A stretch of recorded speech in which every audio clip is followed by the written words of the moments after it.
Who are you? And what do you live for? Life is entirely about the approach that you take on it and how you use your time and resources given so graciously to you. To truly make the most of yourself and of your life, you must be aware of who you are, what you have to offer, and who you can become. Without awareness, you will not know your weaknesses. Without knowing your weaknesses, you will never be able to turn them into strengths. When you look inward on yourself, what do you see? Do you see someone who has fallen into a path of fitting in and doing what's normal? Or do you see someone who has set themselves apart from what the norm is, has bettered themselves, and is building their future? More importantly, which version do you wish to be? Metacognition is the first step to being conscious about everything you do, and it even allows you to look into yourself to see who you really are. Metacognition is a greatly appreciated form of self-awareness, for it allows one to be entirely conscious of their current actions and thoughts. Furthermore, it has been researched that when using metacognition, grades and test scores can go up immensely for students. From there, teaching styles have been analyzed and altered regarding metacognition to improve the learning capabilities for students, as mentioned in Transferring Ownership of Writing to Students by Maggie Stiles. Aside from learning and teaching, it has also been interpreted that metacognition can change one's outlook on life entirely, according to Metacognition Changed Our Lives by Matthew Schaffer. However, while all of these findings have been researched in regards to metacognition in learning, teaching, and educational performance, what about mental health illnesses? If metacognition can improve all of these other very important aspects of life, how could one's awareness of their own thoughts improve their overall mental health awareness and well-being? It is agreeable that with these authors that regarding metacognition and learning, it is easy to believe metacognition goes further than that and can absolutely transform the future generations. In Metacognition Changed Our Lives by Matthew Schaffer, the author explains the effect of metacognition on human behavior. This article was an educational article that argued the definition and effect of improvement of metacognition. However, expanding upon Schaffer's claims that metacognition simply affects human behavior in, quote, promoting recovery from severe mental illnesses, implications from research on metacognition and metacognitive reflection and insight therapy, the concept of aiding mental health illnesses by stimulating metacognition is introduced, and it's further explained as metacognitive reflection and insight therapy, specialized for schizophrenia patients. This article creates a breakthrough moment for metacognition, arguing that metacognition goes further than basic performance, all the way to curing mental health illnesses.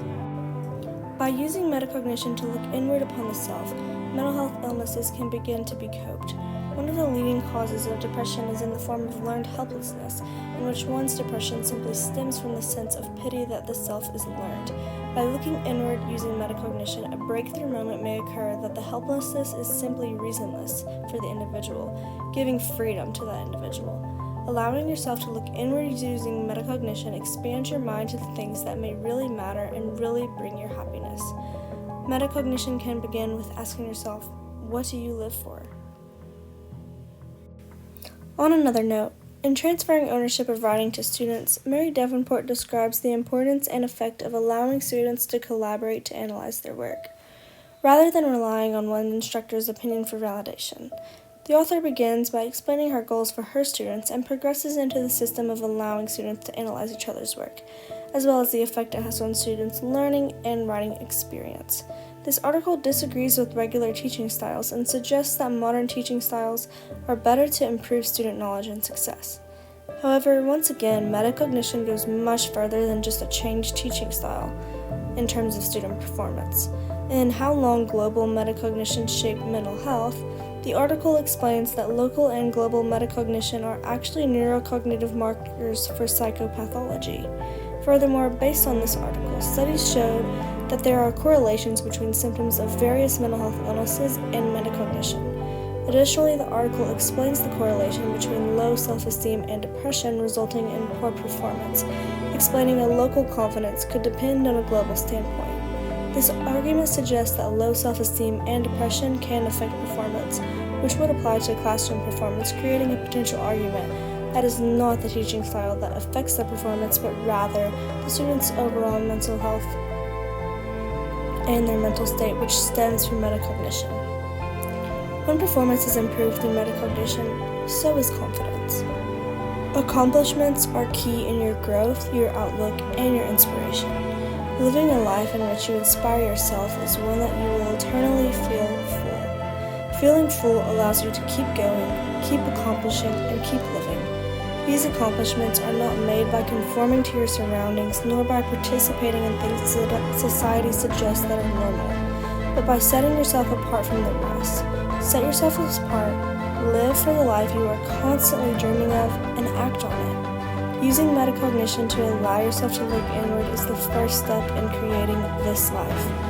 Metacognition has the ability to improve performance far more than a teaching style because it applies directly to the individual, as well as having the ability of improving your mental health far beyond the limits of human behavior. Use metacognition to set yourself apart, to live vibrantly, live fully, live purposefully, and most of all, to live for you and who you want to be. Don't ever underestimate the power you have as an individual. Never give up on yourself, and use metacognition to look inward to yourself to find your purpose and what you are put here to do. When you discover what you were put here to do, you are just filled with the motivation to go and accomplish that goal because you know it's what you were made to do. When you have a goal that big, things in life that may seem so big seem small now. Live for you and go chase the life that you're dreaming of.